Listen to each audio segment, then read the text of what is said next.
கர்த்தரும் மேய்ப்பரும் இரட்சகருமான இயேசு கிறிஸ்துவின் இன்ப நல்ல நாமத்திலே இந்த புதிய 8ஆம் மாதத்தின் முதல் ஞாயிற்றுக்கிழமைக்காக உங்கள் யாவரையும் வாழ்த்துகிறோம். கர்த்தர் நம் ஒவ்வொருவரையும் அவருடைய திவ்ய கருத்துக்களாக வழிநடத்துவாராக. ஜெபம் செய்வோம். எங்கள் அன்பு நிறைந்த ஆண்டவரே, இந்த மகிழ்ச்சியான 8ஆம் மாதத்தின் முதல் ஞாயிற்றுக்கிழமைக்காக உமக்கு நன்றி எடுக்கிறோம். நீர் கொடுத்த இந்த நல்ல தருணத்திற்காக நன்றி எடுக்கிறோம். இந்த மாதத்திலும் நாங்கள் வீடுகளிலே உம்மை ஆராதிக்க எங்களுக்கு கிருபை தந்திருக்கிறீர். ஜீவன் சுகம் பலன் கொடுத்திருக்கிறீர். நன்றி எடுக்கிறோம். ஆண்டை நன்மையால் முடிசூட்டுகிறவர், அவ்விதமாக நீர் முடிசூட்டி வழி நடத்தும். ஜீவனும் பலனும் கிருபைகளும் தந்து எந்த கிருமிகளும் எங்கள் அண்டாதபடி பாதுகாத்து உம்முடைய பரிசுத்த கரத்துக்குள்ளாக எங்களை வழிநடத்தி அனுதினமும் பாதுகாத்து கொள்ளும், மேன்மைப்படுத்தும். இந்த கால வேளை எங்களுக்கு ஆசீர்வாதமாக்கி தாரும். எங்கள் குடும்பங்களிலே ஆராதிக்கிற ஒவ்வொருவரையும் பேர் பேராய் ஆசீர்வதியும். இந்த வசனங்களை பாடல்களை கேட்டுக்கொண்டிருக்கிற ஒவ்வொருவரையும் நீர் உம்முடைய கிருபையின் கரத்துக்குள்ளாய் வழிநடத்தி மேன்மைப்படுத்தும். இயேசுவின் மூலம் ஜெபிக்கிறோம் நல்ல பிதாவே, ஆமேன். நம்முடைய பாட்டு புத்தகத்தில் உள்ள 54ஆம் பாடலை பாடும். சர்வலோகாதிபா நமஸ்கார். 54ஆம் பாடல். சர்வலோகாதிப நமஸ்காரம், சர்வ சிருஷ்டிகனே நமஸ்காரம், தரைகடல் உயிர்வான் சகலமும் படைத்த தயாபர பிதாவே நமஸ்காரம், தரைகடல் உயிர்வான் சகலமும் படைத்த தயாபர பிதாவே நமஸ்காரம், திரு அவதாரா நமஸ்காரம், ஜகத்து ரட்சகனே நமஸ்காரம், தரணியின் மனுடர் உயிரடைந்தோங்க தருவினில் மாண்டோய் நமஸ்காரம், தரணியின் மனுடர் உயிரடைந்தோங்க தருவினில் மாண்டோய் நமஸ்காரம், பரிசுத்த ஆவி நமஸ்காரம், பரமசத்குருவே நமஸ்காரம், அருபியாய் அடியார் அகத்தினில் வசிக்கும் அரிய சிதே சதா நமஸ்காரம், அருபியாய் அடியார் அகத்தினில் வசிக்கும்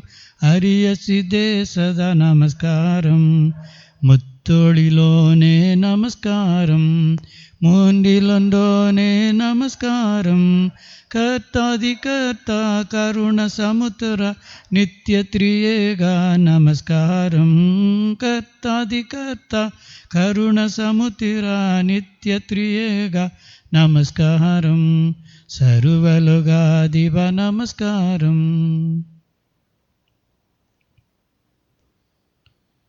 சங்கீதம்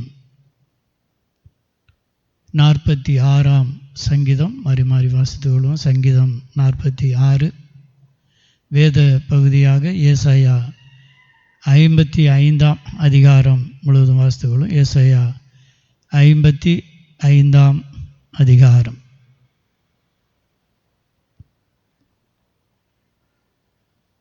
இந்த காலை வேளையிலே நமக்கு தேவ செய்தியாக நம்முடைய ECI திருச்சபையின் பிரதம பேராயர் டாக்டர் சுந்தர் சிங் ஐயா அவர்கள் நமக்கு தேவ செய்தியை வாக்குத்தத்த செய்தியாக அவர்கள் பகிர்ந்து கொள்வார்கள். அந்த தேவ செய்தியை கேட்டு நாம் ஆசீர்வாதம் பெறும்படி அன்போடு கேட்டுக்கொள்கிறோம். ஆண்டவருடைய பரிசுத்த நாமம் மகிமைப்படுவதாக. கிறிஸ்துவுக்குள் எனக்கு அன்பான போதக பிதாக்களே, திருச்சபையின் மூப்பர்களே மற்றும் கர்த்தருக்குள்ளே எனக்கு அருமையான விசுவாச பெருமக்களே, உங்கள் அனைவருக்கும் முதலாவதாக என்னை ஆட்கொண்டவரும் நான் சேவிக்கிறவருமாகிய இயேசு கிறிஸ்துவின் திருப்பெயரில் என்னுடைய அன்பான வாழ்த்துக்களையும் ஸ்தோத்திரங்களையும் தெரிவித்துக் கொள்கிறேன். இந்த நாளிலேயும் இந்த கொரோனா வைரஸ் மூலமாக நாம் ஆலயத்திலே கூடி ஆராதித்து ஆண்டவருடைய செய்தியை முகமுகமாய் பார்த்து கேட்க முடியாத ஒரு சூழ்நிலையிலே நாம் இருந்தாலும் கூட இந்த காணொலி நிகழ்ச்சியின் மூலமாக உங்களோடு கூட தொடர்பு கொள்ளவும் ஆண்டவருடைய அருட்செய்தியை பகிர்ந்து கொள்ளவும் கர்த்தர் கொடுத்திருக்கிற மேலான பாக்கியத்திற்காக ஆண்டவருக்கு நான் நன்றி செலுத்துகிறேன். அன்பு போதகர்களுக்கும் என்னுடைய மனமார்ந்த உளமார்ந்த நன்றியையும் பாராட்டுதலையும் நான் தெரிவித்துக் கொள்கிறேன். அருமையான கர்த்தருடைய மக்களே, இன்றைக்கு இந்த 2020ஆம் ஆண்டு 8வது மாதம் ஆகஸ்ட் மாதத்தில் நாம் வந்திருக்கிறோம். இந்த முதலாம் கர்த்தருடைய நாளில ஆண்டவரை தொழுது கொள்ளும்படியாக, ஆராதிக்கும்படியாக ஆண்டவர் நமக்கு கிருபை செய்திருக்கிறார். அதனாலே இந்த 8வது மாதத்தின் வாக்குத்தத்த செய்தியாக ஆண்டவர் என்னுடைய இதயத்தில் கொடுத்த சில சத்தியங்களை உங்களோடு கூட வேத வசனத்தின் அடிப்படையிலே நான் பகிர்ந்து கொள்ள விரும்புகிறேன். இந்த வாக்குத்தத்த செய்தியின் தலைப்பு என்னவென்றால், நிச்சயமான கிருபை. Very assured grace. நிச்சயமான கிருபை. அதை குறித்து தான் இந்த மாதத்தின் வாக்குத்தத்த செய்தியாக ஆண்டவர் நமக்கு தருகிற நிச்சயமான மாறாத அந்த கிருபையை பற்றி உங்களோடு சில நிமிஷ நேரம் நான் பேச விரும்புகிறேன். அதற்கு ஆதாரமாக நான் எடுத்துக்கொண்ட வேத வசனம் ஏசாயா தீர்க்கதரிசியின் புஸ்தகம் 55ஆம் அதிகாரம் 3ஆம் வசனம். அங்கே என்ன படிக்கிறோம் என்றால், உங்கள் செவியை சாய்த்து என்னிடத்தில் வாருங்கள், கேளுங்கள், அப்பொழுது உங்கள் ஆத்துமா பிழைக்கும். தாவீதுக்கு அருளின நிச்சயமான கிருபைகளை உங்களுக்கு நித்திய உடன்படிக்கையாக ஏற்படுத்துவேன். என்ன சொல்கிறார் ஆண்டவர் ஏசாயா தீர்க்கன் மூலமாக தம்முடைய ஜனங்களுக்கு சொல்லுகிற என்ன சொல்கிறார்? தாவீதுக்கு அருளின நிச்சயமான கிருபைகளை உங்களோடு நித்திய உடன்படிக்கையாக ஏற்படுத்தி உங்களை ஆசீர்வதிப்பேன். நிச்சயமான கிருபை இந்த மாதத்தில் ஆண்டவர் நம்ம எல்லாருக்கும் தர அவர் சித்தமுடையவராக இருக்கிறார். அந்த நிச்சயமான கிருபைகளிலே முதலாவதாக கர்த்தர் நம்முடன் இருக்கிறார் என்கிற ஒரு நிச்சயமான கிருபை நமக்கு இருக்கிறது. அன்பர்களே, ஆதியாகமம் 26ஆம் அதிகாரம் 28வது வசனத்தை நாம் படிக்கும்போது, அதற்கு அவர்கள், நிச்சயமாய் கர்த்தர் உம்மோடே கூட இருக்கிறார் என்று கண்டோம். இந்த சம்பவங்கள் எல்லாருக்கும் தெரியும் என்று நான் நினைக்கிறேன். ஈசாக்கு அங்கே போகிற இடங்களெல்லாம் துறவுகளை, கிணறுகளை தோண்டி தண்ணீர் கண்டுபிடித்தான்.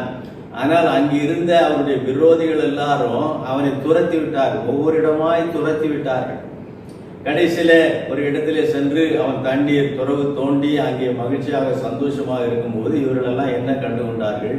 இவன் போகிற இடத்துலாம் தோண்டுகிற துறவுகளெல்லாம் தண்ணீர் இருக்கிறது. ஆகையினாலே இவனோடு கூட கர்த்தர் நிச்சயமாய் இருக்கிறார் என்பதை குறித்து சாட்சி கொடுத்து அவரிடத்தில் சமாதானம் பண்ணி கொண்டார்கள் என்று அந்த ஆதியாகமம் 26ஆவது அதிகாரத்தில் நான் பின்பகுதியிலே படிக்கிறோம். நண்பர்களே, கர்த்தர் நிச்சயமாய் நம்மோடு கூட இருக்கும்போது நம்முடைய சத்துருக்கள் எல்லாரோடு நமக்கு சமாதானத்தை தருகிறார். அதுதான் அதனுடைய முக்கியமான ஒரு பாடம். அதிலிருந்து நாம் கற்றுக்கொள்கிறது. கர்த்தர் நம்மோடு இருக்கிறார் என்பது சத்துருக்கள் தானாக வந்து நம்முடைய ஆண்டவர் நம்மோடு கூட இருக்கிறார். நீங்கள் யாத்திராமத்தின் புஸ்தகத்தில் படிக்கும்போது அங்கே மோசே ஆண்டவர் அழைக்கிறார். அழைத்து எகிப்துக்கு நான் அனுப்புவேன், என் ஜனங்களை நான் மீட்கப் போகிறேன் என்று சொல்லும்போது அவன் மோசே கேட்கிற அதே கேள்விகளிலே ஒரு கேள்வி என்றால் என்னவென்றால், ஆண்டவரே, நீர் என்னை உன்னை அனுப்புனது யார் என்று கேட்டால் நாம் என்ன சொல்வது? உன்னுடைய பெயர் என்ன என்று அவன் அங்கே ஆண்டவரிடத்தில் கேட்கிறார். ஆண்டவர் என்ன சொல்கிறார்? யாத்திராகமம் 3:14 அதற்கு தேவன், இருக்கிறவராக இருக்கிறேன் என்று மோசேயுடனே சொல்லி, இருக்கிறேன் என்பவர் என்னை உங்களிடத்துக்கு அனுப்பினார் என்று அவரிடத்தில் சொல்லு. நம்முடைய ஆண்டவருக்கு பேரே இருக்கிறேன் என்பது. ஆங்கிலத்தில் அருமையா இருக்கும். ஐ ஆம் தட் ஐ ஆம். இருக்கிறவராகவே இருக்கிறவர் நம்முடைய ஆண்டவர். அவர் நம்மை விட்டு ஒருபோது விலக மாட்டேன், உன்னை கைவிட மாட்டேன் என்று சொல்லுகிறார். அன்பர்களே, ஆண்டவராகிய இயேசு கிறிஸ்து இந்த உலகத்தில் பிறந்த நாட்களிலே கூட அங்கே யோசேப்புக்கு தேவதூதன் தரிசனமாகி என்ன சொல்கிறார்? அவர்களுடைய மனைவி அங்கே மரியாள் ஒரு குமாரனை பெறுவாள், அவருக்கு இம்மானுவேல் என்று பெயரிடுவார்கள். இம்மானுவேல் என்றால் தேவன் நம்மோடு இருக்கிறார் என்று அர்த்தம். நாம் ஆராதிக்கிற நம்முடைய ஜீவனுள்ள ஆண்டவராக இயேசு கிறிஸ்து அவர் இருக்கிறவராகவே இருக்கிறவர் மட்டுமல்ல, அவர் நம்மோடு இருக்கிறவர். இந்த 8ஆம் மாதத்தின் முதலாம் கர்த்தருடைய நாளிலே ஆண்டவர் நம்மோடு சொல்கிறார், மகனே, மகளே, நான் உன்னோடு கூட இருக்கிறேன். யோவான் அப்போஸ்தலன் சுவிசேஷன் அதை குறித்து எழுதும்போது யோவான் சுவிசேஷம் 1ஆம் அதிகாரத்திலே 14வது வசனத்தில் அவன் என்ன எழுதுகிறான் என்றால், அந்த வார்த்தை மாம்சமாகி கிருபையினாலும் சத்தியத்தினாலும் நிறைந்தவராய் நமக்கு உள்ளே வாசம் பண்ணினார். ஆண்டவராய் இயேசு கிறிஸ்துவின் பிறப்பை பற்றி யோவான் சொல்லும் போது அப்படி சொல்லுகிறார். அவர் உலகத்திலே பிறந்தது எதற்காக? உங்களிலே என்னிலேயும் தங்கி வாசம் பண்ணி நம்மோடு இருக்கும்படியாக. அன்பர்களே, இன்னைக்கு பழைய ஏற்பாட்டிலேயும் புதிய ஏற்பாட்டிலே ஏராளமான வசனங்கள் இருக்கிறவராகவே இருக்கிறேன் என்று சொன்ன ஆண்டவர் நம்மோடு கூட இருக்கிறார். இந்த மாதம் முழுவதும் நீங்க கலங்காதீங்க, திகைக்காதிருங்கள். யார் உங்களை கைவிட்டாலும் இந்த இருக்கிறவராகவே இருக்கிற ஆண்டவர் அவர் எப்போது நம்மோடு கூட இருக்கிறார். ஆகிய மோசேக்கு பிறகு யோசுவா அந்த தலைமை பீடத்தை ஏற்றுக்கொண்ட போது அந்த யோசுவாவை பார்த்த ஆண்டவர் என்ன சொல்கிறார்? யோசுவா 1ஆம் அதிகாரம் 5ஆம் வசனத்துல, நீ உயிரோடு இருக்கும் நாளெல்லாம் ஒருவனுக்கும் உனக்கு முன்பாக எதிர்த்து நிற்பதில்லை. நான் மோசையோடு இருந்தது போல உன்னோடு இருப்பேன். அல்லேலூயா. நான் மோசையோடு இருந்தது போல உன்னோடும் இருப்பேன். உன்னை விட்டு விலகுவதுமில்லை, உன்னை கைவிடுவதும் இல்லை என்று சொல்லுகிறார். மேலும் சங்கீதக்காரன் 46ஆம் சங்கீதத்திலே நாம் எல்லாரும் நன்றாக அறிந்திருக்கிறோம். 5ஆம் வசனத்திலேயும் 7ஆம் வசனத்திலேயும் 11ஆவது வசனத்திலே என்ன சொல்லுகிறார்? தேவன் அதில் நடுவில் இருக்கிறார், அது அசையாது. அதிகாலையிலே தேவன் அதற்கு சகாயம் பண்ணுவார். தேவன் நம்மோடு இருக்கிறார். 7ஆம் வசனம். 11ஆம் வசனம், தேவன் நம்மோடு இருக்கிறார். யாக்கோபின் தேவன் நமக்கு உயர்ந்த அடைக்கலமானவர். இது சங்கீதக்காரனுடைய செப்பனியா தீர்க்கதரிசி சொல்லும் போது அங்கே 3ஆவது அதிகாரம், செப்பனியா 3ஆவது அதிகாரம் 17ஆம் வசனத்துல, உன் தேவனாகிய கர்த்தர் உன் நடுவில் இருக்கிறார், அவர் வல்லமை உள்ளவர், அவர் ரட்சிப்பார், உன் பேரில் சந்தோஷமாய் மகிழ்ந்து தம்முடைய அன்பின் நிமித்தம் அமர்ந்திருப்பார், அவர் உன் பேரில் கம்பீரமாய் களி கூறுவார். கர்த்தர் உன் நடுவில் இருக்கிறார். யோவேல் தீர்க்கதரிசி கூட சொல்லும் போது 2ஆவது அதிகாரம் 27ஆவது வசனத்துல, நான் இஸ்ரவேலின் நடுவிலே இருக்கிறவர் என்றும் நானே உங்கள் தேவனாய கர்த்தர், வேறொருவர் இல்லை என்றும் அறிந்து கொள்வீர்கள். என் ஜனங்கள் ஒருபோதும் வெட்கப்பட்டு போவதில்லை. அருமையான கர்த்தருடைய பிள்ளைகளே, இது ஆண்டவருடைய வசனத்தில் இருந்து இந்த 8வது மாதம் 1வது கர்த்தருடைய நாளிலே ஆண்டவர் நமக்கு கற்றுத்தருகிற பாடம் என்னவென்றால், நான் உன்னோடு கூட இருக்கிறேன், உங்கள் நடுவில் இருக்கிறேன், உங்களை நான் கைவிட மாட்டேன், உங்களோடு நான் வாசம் பண்ணுவேன். இந்த மாதத்தின் மிச்சமான நாட்கள் மட்டுமல்ல, நம்முடைய வாழ்நாள் முழுவதும் இந்த தேவன் என்றென்றைக்கும் உள்ள சதாகாலங்களிலேயும் நம்முடைய தேவன் மரண பரியந்தம் அவர் நம்மை நடத்தக்கூடியவராக இருக்கிற 48ஆம் சங்கீதம் கடைசி வசனத்திலே நாம் படிக்கிறோம். ஆகையினாலே முதலாவதாக அந்த நித்திய கிருபை என்ன? அது கர்த்தர் நம்மோடு இருக்கிறார். 2ஆவதாக ஆண்டவர் அருளும் நித்திய கிருபை என்னவென்றால், கர்த்தர் நம்மை ஆசீர்வதிக்கிறார். அவர் நம்மோடு இருப்பது மட்டுமல்ல, அவர் நம்மை ஆசீர்வதிக்கிறார். எபிரேயர் 6ஆவது அதிகாரம் 14ஆவது வசனத்தை பாருங்கள். அங்கே என்ன படிக்கிறோம் என்றால், நிச்சயமாக, அதான் நிச்சயமான கிருபைகள், நிச்சயமாக நான் உன்னை ஆசீர்வதிக்கவே ஆசீர்வதித்து உன்னை பெருகவே பெருகப்பட்டுவேன். எனக்கு இந்த நிச்சயமாங்கிற வார்த்தை படிக்கும் போதெல்லாம் ரொம்ப சந்தோஷமா இருக்கு. ஆண்டவர் நான் உன்னை ஆசீர்வதிப்பேன், உன்னை பெருக பண்ணுவேன்னு சொன்னா போறதா? அவர் எவ்வளவு நம்மை, அதாவது உற்சாகப்படுத்தக்கூடிய வகையில நிச்சயமாக, without a shadow of doubt, ஒரு சிறு துளி சந்தேகம் கூட இல்லாதபடிக்கு நான் உன்னை ஆசீர்வதிக்கவே ஆசீர்வதித்து உன்னை பெருகவே பெருக பண்ணுவேன். நம்முடைய ஆண்டவர் நம்மை ஆசீர்வதிக்கிறவர். அன்பர்களே, இந்த மாதத்திலே முழுவதும் உங்களுக்கு ஆசீர்வாதம் தான், அது குறைவே இல்லை. ஆதியாகமம் 1ஆவது அதிகாரத்திலிருந்து ஆரம்பிக்கிற அவருடைய ஆசீர்வாதம் வெளிப்படுத்துகிற விசேஷம் வர இருக்கிறது. 1:28 என்ன படிக்கிறோம்? அவர் அவர்களே ஆதாமையும் ஏவாளையும் உண்டாக்கி என்ன சொல்கிறார்? நீங்கள் பலுகி பெருகி பூமியை நிரப்பி அதை கீழ்ப்படுத்தி சமுத்திரத்தின் மச்சங்களையும் ஆகாயத்து பறவைகளையும் பூமியின் மேல் நடமாடுகிற சகல ஜீவ ஜந்துக்களையும் ஆண்டு கொள்ளுங்கள் என்று சொல்லி தேவன் அவர்களை ஆசீர்வதித்தார். இது சிருஷ்டிப்பின் நாளிலே உண்டான ஆசீர்வாதம். நம்முடைய ஆண்டவர் நம்மை ஆசீர்வதிக்கிறார். 2 புத்தகம் 24வது அதிகாரம் 1வது வசனத்தில் என்ன படிக்கிறோம்?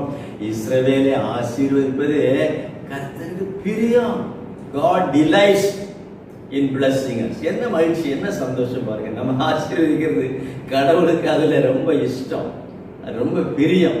ஆகினாலே அவர் நம்மை ஆசீர்வதிக்கிற ஆண்டவர். ஆபிரகாமை ஆண்டவர் அழைத்தார். ஆதியாகமம் 12வது அதிகாரத்தில் அதை குறித்து நாம் படிக்கும் போது 2, 3 வசனங்களிலே என்ன படிக்கிறோம்? அவர் நான் உன்னை பெரிய ஜாதியாக்கி, ஆபிரகாமை பார்த்து ஆண்டவர் சொல்கிறார் அந்த அழைப்பில், நான் உன்னை பெரிய ஜாதியாக்கி உன்னை ஆசீர்வதித்து உன் பேரை பெருமைப்படுத்துவேன், நீ ஆசீர்வாதமாய் இருப்பாய், உன்னை ஆசீர்வதிக்கிறவர்களை ஆசீர்வதிப்பேன், பூமியில் உள்ள சகல அம்சங்கள் எல்லாம் உனக்குள் ஆசீர்வதிக்கப்படும். அருமையான கர்த்தருடைய பிள்ளையில ஒரு சத்தமாக ஒரு அல்லேலூயா சொல்லணும். நம்மை ஆண்டவர் ஆசீர்வதிக்கிறது மட்டுமில்ல, நம் மூலமாய் மற்றவர்களை ஆண்டவர் ஆசீர்வதிக்கிறார். உனக்குள் பூமியில் உள்ள சகல மக்களும் ஆசீர்வதிக்கப்படுவார்கள் என்கிற ஆசீர்வாதத்தை ஆண்டவர் ஆசீர்வதித்து தெரியுமா? மற்றவர்களுக்கு நாம் ஆசீர்வாதமாக இருப்பதற்காக. நீங்கள் ஒருபோதும் மறந்து போகக்கூடாது. ஆதியாகமம் 32வது அதிகாரத்துக்கு வரும்போது யாக்கோபு தகப்பனார் வீட்டை ஓடி போனா கதையெல்லாம் உங்களுக்கு தெரியும். அங்கே லாபான் வீட்டில் போய் வேலை செஞ்சு 20 வருஷம் வேலை செஞ்சு பெரிய பரிவாரங்களோடு திரும்பி வருகிறான். ஆனால் பயம், அங்கே வருகிற வழியில விளக்கமாக சொல்ல வேண்டிய அவசியம் இல்லை. யாப்போக்கு நதிக்கு அக்கறையில் அவர்களெல்லாம் அனுப்பிட்டு யாக்கோபு பிந்து தனித்திருந்து ராஜபம் முழு இரவு ஜபம் பண்ணி விடிய காலம் வரை ஆண்டவரோடு போராடி, இப்ப விடிய காலம் ஆயிட்டுப்பா, என்னை விடு, நான் போறேன்றார் ஆண்டவர். அவன் என்ன சொல்லுகிறான்? என்னை ஆசீர்வதித்தால் ஒழிய உம்மை போக விடேன், என்னை ஆசீர்வதித்தால் ஒழிய உம்மை போக விடேன், உம்முடைய நாமத்தை எனக்கு அறிவிக்க வேண்டும். 29வது வசனத்துல அப்பொழுது யாக்கோபுடைய நாமத்தை எனக்கு அறிவிக்க வேண்டும் என்று கேட்டான். அதற்கு அவர், நீ என் நாமத்தை கேட்பானேன் என்று சொல்லி அங்கே அவனை ஆசீர்வதித்தார். ஆண்டவர் யாக்கோபை ஆசீர்வதித்தார், ஆபிரகாமை ஆசீர்வதித்தார். ஈசாக்கை ஆசீர்வதிக்கிற விதத்தை பற்றி சொல்லும் போது, ஈசாக்கை ஆசீர்வதிக்கும் போது அவன் தேசத்திலே விதை விதித்தான், 100 மடங்கு அவனை ஆசீர்வதித்தார். ரெபெக்காளை வாழ்த்தி அனுப்பும் போது என்ன சொல்கிறான்? கோடா கோடியாய் ஆசீர்வதிக்கப்படுவாய். நம்மை அளவில்லாமல் ஆசீர்வதிக்கிற ஆண்டவர் நம்முடைய கர்த்தர். சங்கீதக்காரர் என்ன சொல்கிறார்? 115ஆம் சங்கீதம் 12, 13 வசனங்களிலே கர்த்தர் நம்மை நினைத்திருக்கிறார், அவர் ஆசீர்வதிப்பார், இஸ்ரவேல் குடும்பத்தை ஆசீர்வதிப்பார், அவர் ஆரோன் குடும்பத்தாரை ஆசீர்வதிப்பார். கர்த்தருக்கு பயப்படுகிற பெரியோரையும் சிறியோரையும், எங்க இருந்தாலும் சரிதான், கடவுளுக்கு பயப்படுகிற பிள்ளைகளாக இருந்தால் பெரியோரையும் சிறியோரையும் அவர் ஆசீர்வதிக்கிறார். நம்முடைய ஆண்டவர் 2வது நமக்கு தருகிற நிச்சயமான கிருபை, அவர் நம்மை ஆசீர்வதிக்கிற கர்த்தராக இருக்கிறார். முதலாவது அவர் நம்மோடு இருக்கிற ஆசீர்வாதம், கிருபை, நிச்சயமான கிருபை. 2வது அவர் நம்மை ஆசீர்வதிக்கிற நிச்சயமான கிருபை. 3வதாக கர்த்தர் நம்முடைய கூப்பிடுதலை கேட்கிறார், அது ஒரு நிச்சயமான ஆசீர்வாதம். நாம் அவரை நோக்கி கூப்பிடும் போது அவர் அங்கே கேட்கிறார். யாத்திராகமம் 22வது அதிகாரம் 23வது வசனத்தை வாசிக்கிறேன், கேளுங்கள். யாத்திராகமம் 22, 23. அவர்களை எவ்வளவாகிலும் ஒடுக்கும் போது அவர்கள் என்னை நோக்கி முறையிட்டால், அதாவது இஸ்ரவேல் ஜனங்களை குறித்து ஆண்டவர் சொல்கிறார், அவர்கள் என்னை நோக்கி முறையிட்டால் அவர்கள் முறையிடுதலை நான் நிச்சயமாய் கேட்டு, அல்லேலூயா. யார் யார் ஆண்டவரை நோக்கி முறையிடுகிறார்களோ அவருடைய முறையிடுதலை அவர் நிச்சயமாய் கேட்கிறார். இதை நான் சொல்லும் போது யோனா தான் எனக்கு ஞாபகம் இருக்குது. ஆண்டவர் ஒரு வழியா போய் சொன்னாரு, அவன் இன்னொரு வழியா போறான். கடல்ல தூக்கி போட்டாங்க, மீன் வயிற்றுக்குள்ள போயிட்டு அந்த மீன் அவனை அங்கே நினைவே கடற்கரையில் கொண்டு அவனை தள்ளுகிறது. எப்படி தள்ளுகிறது?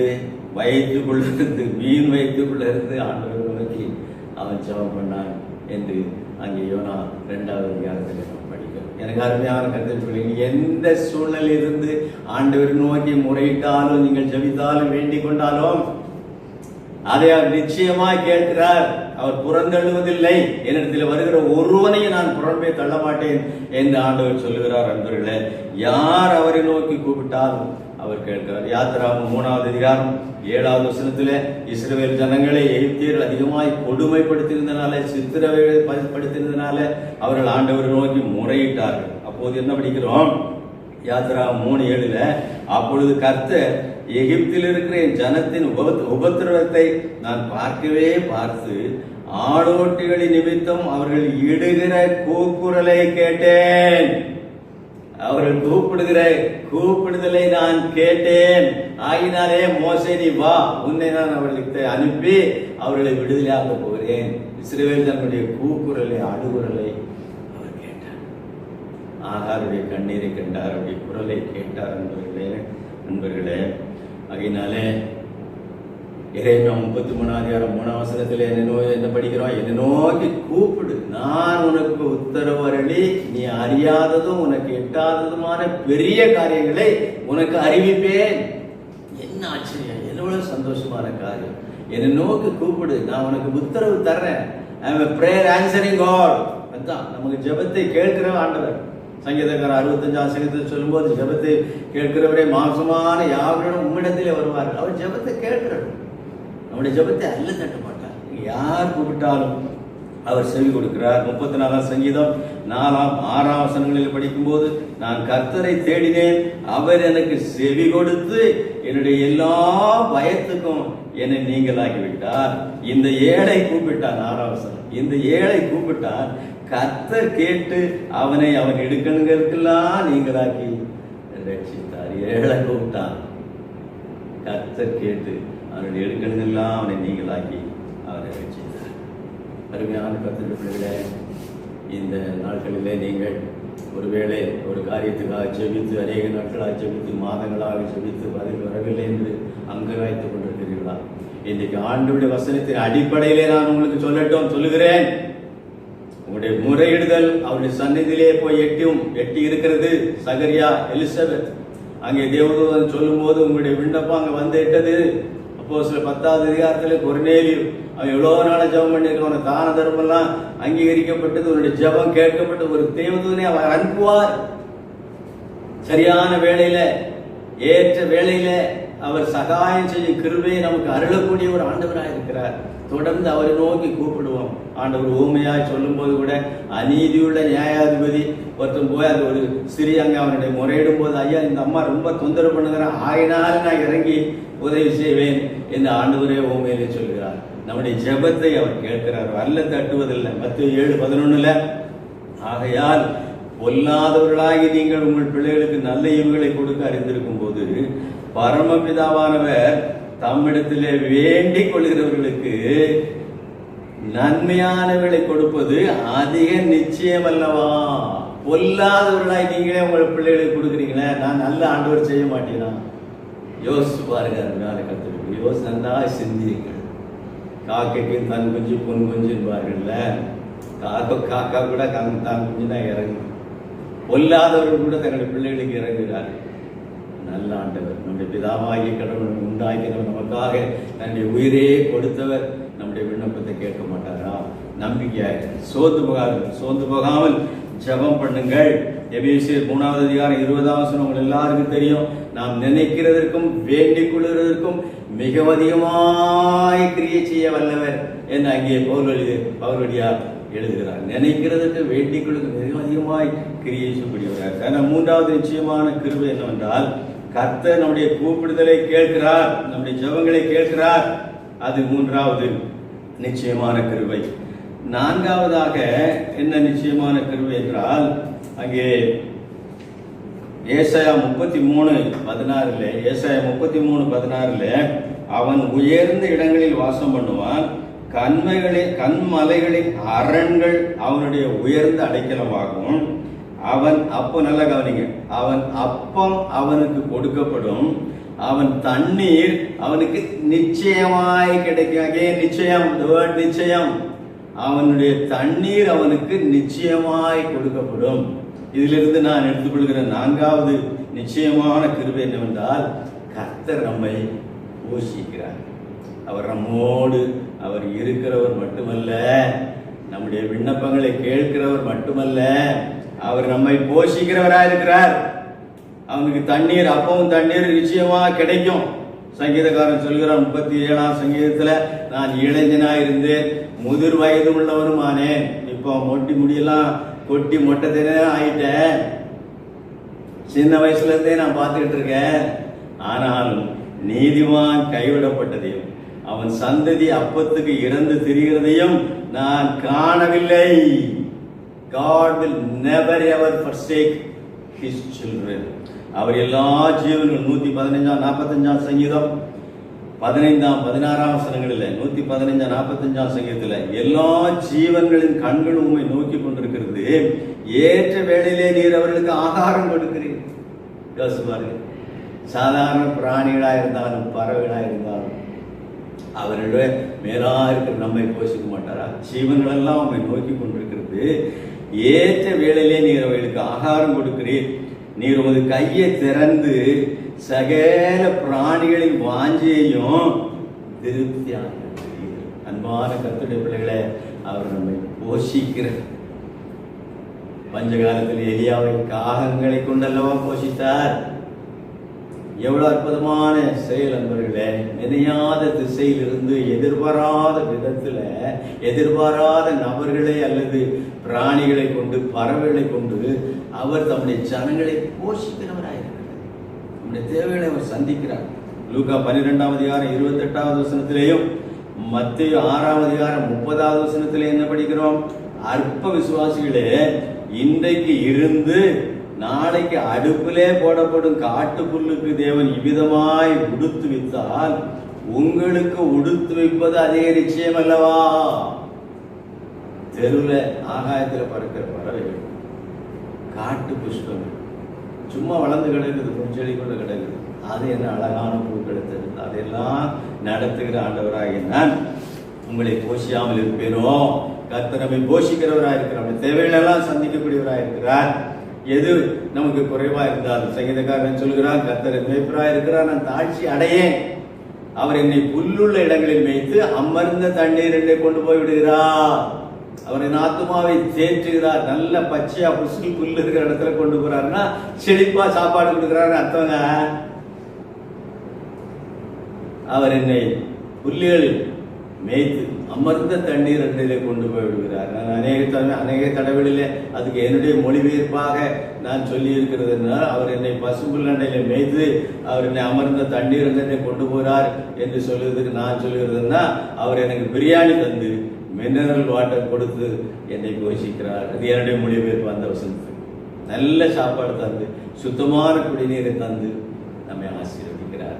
நம்மை அவர் போஷிக்கிறவராக இருக்கிறார். 81ஆம் சங்கீதம் 16வது வசனத்தை படிக்கும் போது, உச்சிதமான கோதுமையினால், அதாவது ஹை குவாலிட்டி வீட், உச்சிதமான கோதுமையினால அவர்களை போஷிப்பார். சங்கீதக்காரன் சொல்றாங்க 81ஆம் சங்கீதம் 16ஆம் வசனத்துல. அது மட்டுமல்ல, கண்மலையின் தேனினால் உன்னை திருப்தியாக்குவேன். டூப்ளிகேட் தேன் இல்லை இது. கண்மலையிலிருந்து வருகிற ஒரிஜினல் ஹனி, அதனால உன்னை திருப்தியாக்கணும். உச்சிதமான நம்முடைய ஜனங்கள் செழிப்பா இருக்கணும், நல்லா இருக்கணும், சிறப்பானதை அனுபவிக்க வேண்டும் என்பது ஆண்டவருடைய அநாதி தீர்மானம், அவருடைய விருப்பம், என்பவருடைய உள்ளத்தின் வாஞ்சை. அதனால நம்மளை ஒருபோது கைவிட மாட்டேன். இந்த மாதத்துல நீங்க என்ன குறையோ, இதுவரை எனக்கு கிடைக்கல நினைச்சிட்டு இருக்கீங்களா, இன்னைக்கு ஆண்டவருடைய வசனத்தை அப்படியே ஏற்றுக்கொள்ளுங்கள், அது அப்படியே விசுவாசிகள், அப்படியே நம்புங்கள். உங்களுடைய குறைகள் எல்லாம் நிறைவாக்குவார். எனக்கு ஒரு குறைவும் இல்லை, என் பாத்திரம் நிரம்பி வழிகிறது இல்லவா? 23ஆம் சங்கீதத்தில் சங்கீதக்காரன் சொல்கிறேன், என் பாத்திரம் நிரம்பி வழி, ஓவர் ஃப்ளோயிங் எக்ஸ்பீரியன்ஸ் அங்கே இருக்கிறது. அவர் நம்மை போஷிக்கிறார். 5வதாக அந்த நிச்சயமான கிருபை என்னவென்றால், கர்த்தர் நம்மை விடுவிக்கிறார். நமக்கு எல்லா விதமான அடிமைத்தனத்திலிருந்தும், நம்முடைய கஷ்டங்களிலிருந்தும், துன்பங்களிலிருந்தும், பாடுகளிலிருந்தும் அவர் நம்மை விடுவிக்கிறவராக இருக்கிறார். என்ன படிக்கிறோம்? எரேமியா 39வது அதிகாரம் 18வது வசனத்தை வாசிக்கிறேன், கேளுங்கள். எரேமியா 39:18. உன்னை நிச்சயமாக விடுவிப்பேன். Again the word நிச்சயமாக. உன்னை நிச்சயமாக விடுவிப்பேன். நீ பட்டயத்துக்கு இரையாவதில்லை.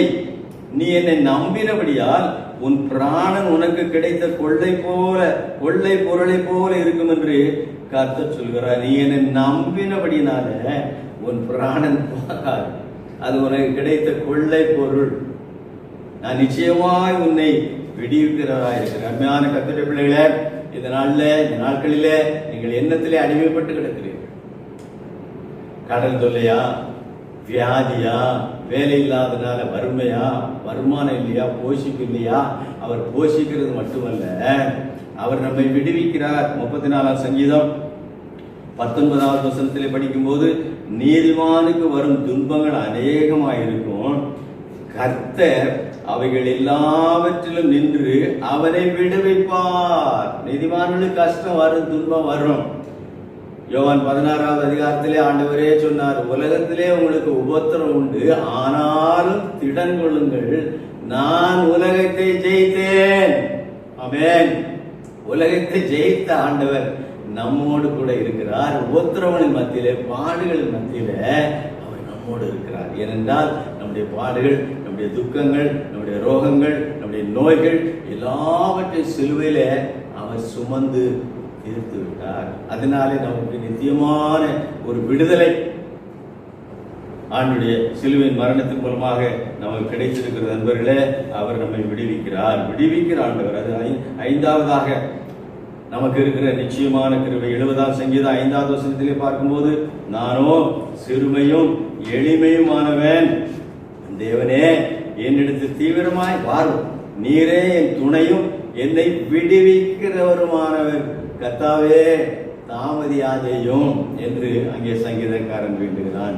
நீரே என் துணையும் என்னை விடுவிக்கிறவருமானவர்.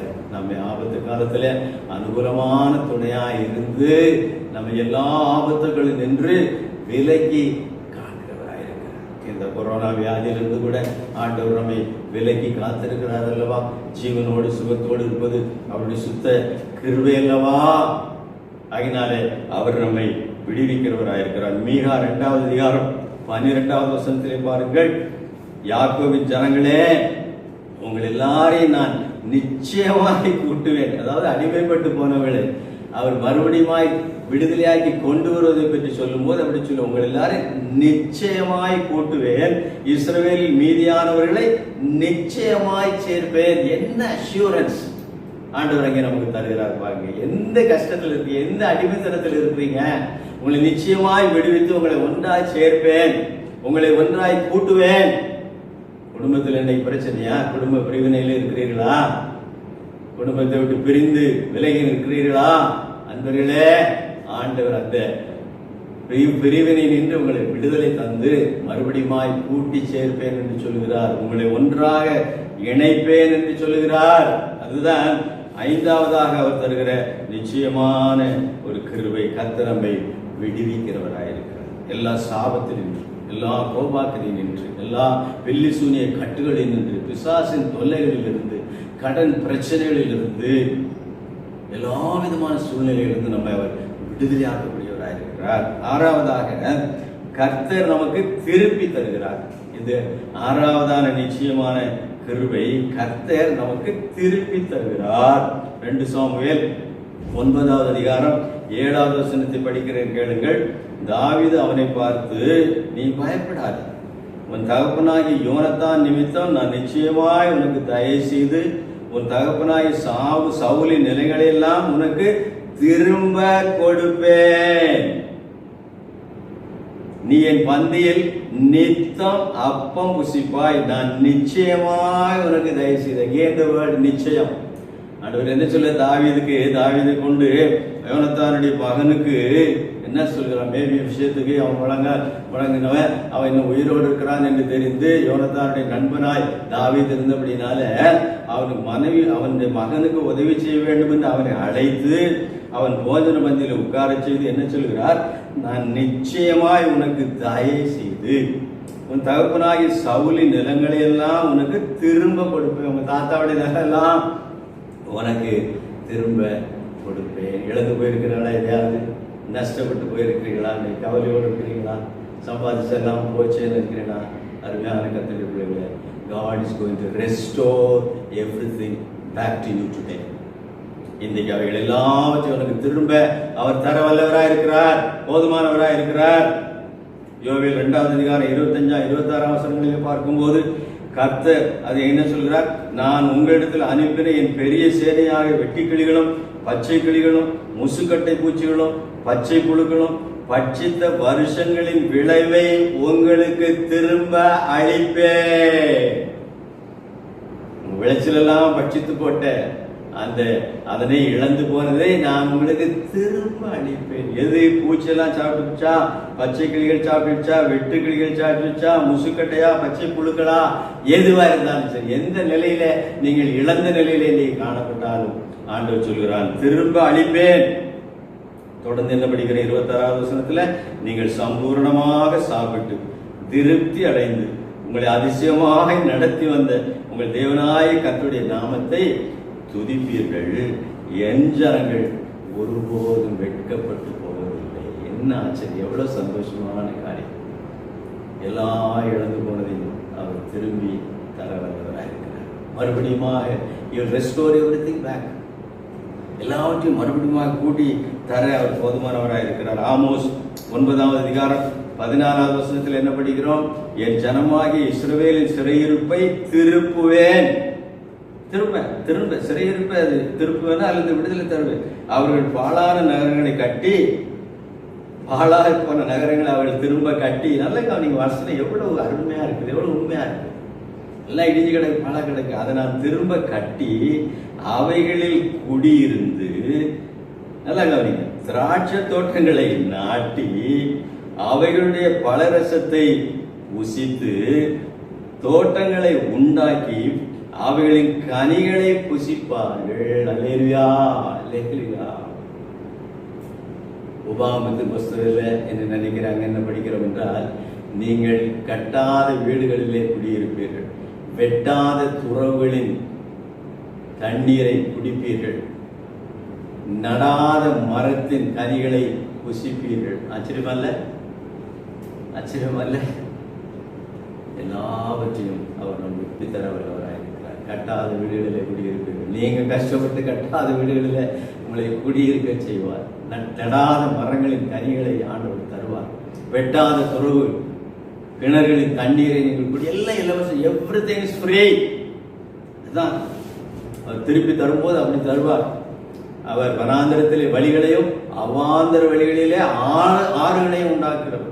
கண்மலையிலிருந்து தண்ணீரை புறப்படச்சு. நம்ப முடியாது. நீங்க எப்படி திரும்ப கிடைக்கும், எப்படி கிடைக்கும்? Simply put your faith in God. உங்க விசுவாசத்தை ஆண்டவர் பேர்ல போடுங்க. கண்மலையிலிருந்து தண்ணி வருதுன்னா, வெட்டாந்தரையில ஆறு ஓடுதுனாக்கா என்னது அதிசயம், அற்புதம். திருப்பி தருவார். நம்பிக்கையோடு கூட இருங்கள். 7வது கடைசியுமாக அந்த 7வது நிச்சயமான கிருபை என்னவென்றால், கர்த்தர் நாம் எதிர்பார்க்கிறதை நமக்கு தருகிறார். எதத்தை நீங்கள் இன்னைக்கு எதிர்பார்த்து கொண்டிருக்கிறீர்களோ, எத்தனை மாதங்களாக, சில ஒருவேளை வருஷங்களாக நீங்கள் எதிர்பார்த்து ஜெபித்துக் கொண்டிருக்கிறீர்களோ, காத்து கொண்டிருக்கிறீர்களோ, அது இந்த மாதத்திலே நான் உங்களுக்கு தருவேன் என்று சொல்கிறார். நீதிமொழிகள் 23வது வசனம், 23ஆம் அதிகாரம் 8ஆம் வசனம் எனக்கு ரொம்ப பிடித்தமான ஒரு வசனம் அன்பர்களே. நீதிமொழிகள் 23:8 என்ன சொல்? நிச்சயமாகவே, நிச்சயமாகவே முடிவு உண்டு, உன் நம்பிக்கை வீண் போகாது. Your hope will never go in vain. Assuredly there is an end that is coming soon. சீக்கிரமாக ஒரு முடிவு வருகிறது. நீங்கள் என்னத்தை நினைத்து எதிர்பார்த்து கொண்டிருக்கிறீர்கள்? உங்களுடைய நினைவுகளை நான் அறிந்திருக்கிறேன் ஆண்டவர் சொல்கிறார். எரேமியா 29வது அதிகாரம் 14-11ஆம் வசனத்தில் என்ன சொல்லப்பட்டிருக்கிறது? நீங்கள் எதிர்பார்த்திருக்கும் முடிவை உங்களுக்கு கொடுக்கும்படி நான் உங்கள் மேல் வைத்திருக்கிற நினைவுகளை அறிவேன் என்று கர்த்தர் சொல்கிறார். நீங்கள் எதிர்பார்த்திருக்கும் முடிவை நல்லா கவனிங்க. நீங்க எதிர்பார்த்திருக்கும் முடிவை உங்களுக்கு கொடுக்கும்படிக்கு நான் உங்கள் மேல் நினைத்திருக்கிற நினைவுகளை அறிவேன் என்று கர்த்தர் சொல்கிறார். நீங்க என்ன நினைச்சிட்டு இருக்கீங்க? அதுக்கு முடிவை நான் ஏற்பாடு பண்ணி வைத்திருக்கிறேன். அவைகள் தீமைக்கல்ல, சமாதானத்துக்கு ஏதுவான நினைவுகளே.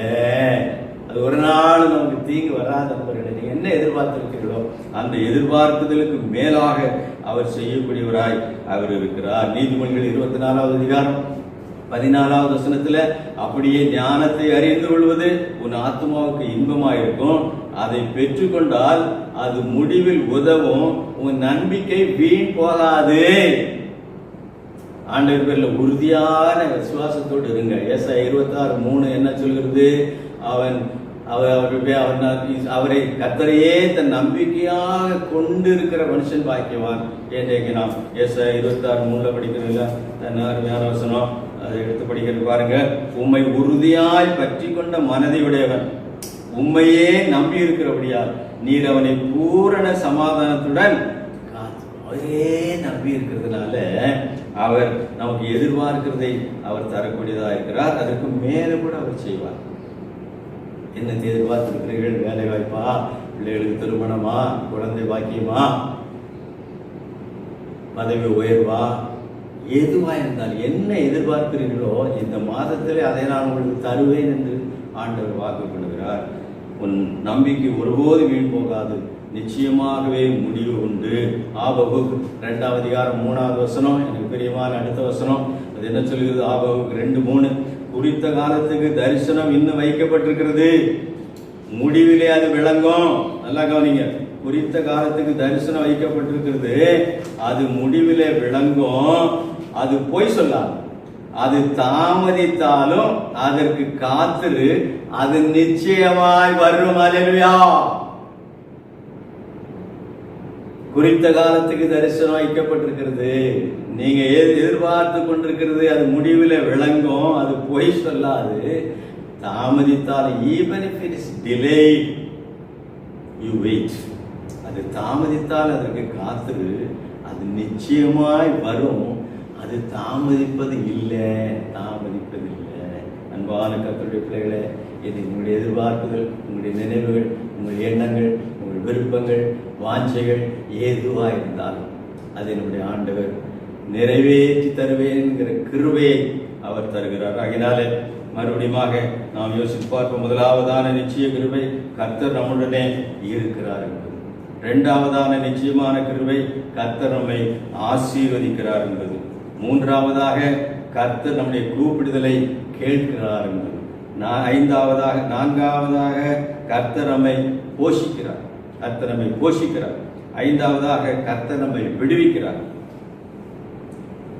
ஆறாவதாக, கர்த்தர் நமக்கு இழந்து போனவர்களை திருப்பி தருகிறார். ஏழாவதாக, கர்த்தர் நாம் எதிர்பார்க்கிறதை நமக்கு கொடுக்கிறார், தருகிறார். இந்த 7 நிச்சயமான கிருபைகளை இந்த மாதத்தில் நீங்கள் பெற்று நீங்கள் சந்தோஷமாய் மகிழ்ச்சியாய் இருக்க வேண்டும் என்று ஆண்டவர் விரும்புகிறார். அது நிச்சயமாக அதை உங்களுக்கு செய்வார். அந்த 7 கிருபைகளை நீங்கள் பெற்றுக்கொள்கிறது மட்டுமல்ல, அவைகளை மற்றவர்களுக்கு கொடுக்கக்கூடியவர்களாகும் உங்களை ஆசீர்வதித்து வைப்பார் என்பதில் யாதொரு சந்தேகமும் இல்லை. ஆகினால் அருமையான கர்த்தருடைய பிள்ளைகளே, இந்த கொடூரமான நாட்களிலேயும் கர்த்தர் தம்முடைய வாக்குத்தத்தங்களின்படி தம்முடைய நிச்சய கிருபைகளை தந்து உங்களை அளவில்லாமல் ஆசீர்வதிப்பாராக. கர்த்தருடைய நாமம் மகிமைப்படட்டும். உங்கள் எல்லாருக்கும் மறுபடியுமாக என்னுடைய அன்பான நன்றியை வாழ்த்துக்களையும் தெரிவித்துக் கொள்கிறேன். கர்த்தர் பெரியவர், பெரிய காரியங்களை செய்யட்டும். அவருடைய நாமம் மகிமைப்படட்டும். ஆமேன், ஆமேன். வாக்குத்தத்த செய்தி கொடுத்த நம்முடைய பிரதம பேராயர் ஐயா அவர்களுக்கு நம்முடைய சபையின் சார்பிலே அவர்களுக்கு நன்றியை தெரிவிக்கிறோம். நம்முடைய பாடல் புஸ்தகத்தில் 349ஆம் பாடலை பாடும். இன்ப காலமல்லோ ஜெப வேளை ஆனந்த காலம். 349ஆம் பாடல். இன்ப காலமல்லோ ஜெப வேளை ஆனந்த காலமல்லோ ஜெப வேளை ஆனந்த காலமல்லோ பூவின் கவலைகள் போக்கி என் ஆசையை பூவின் கவலைகள் போக்கி என் ஆசையை பொன்னுலகாதிபன் முன்னே கொண்டேகிடும் இன்ப காலமல்லோ ஜப வேளை ஆனந்த காலமல்லோ துன்பம் துயர் நீக்கி பொல்லாங்கன் சோதனைகள் போக்கி அம்பரவாசிகளோ இதயத்தை இன்ப உறவாக்கி கம்பீரமாகவே தம்பிரானாசனம் கம்பீரமாகவே தம்பிரானாசனம் கிட்டி மகிழ்வுடன் உற்று வரச் செய்யும் இன்ப காலமல்லோ ஜப வேளை ஆனந்த காலமல்லோ ஜப வேளை ஆனந்த காலமல்லோ ஜீவ ஆறுதல் பெற்று பிஸ்காவின் சீகரமதினில் ஒற்று தேவநகர் கண்ணுற்று சடத்தை ஜகத்தில் எரிந்து விட்டு ஆவி களிப்புடன் ஆகாயம் செல்லவே ஆவி களிப்புடன் ஆகாயம் செல்லவே அன்போடு பார்த்து நல் வந்தனம் சொல்லுவேன் இன்ப காலமல்லோ ஜப வேளை ஆனந்த காலமல்லோ ஜப வேளை ஆனந்த காலமல்லோ. ஜெபம் செய்வோம்.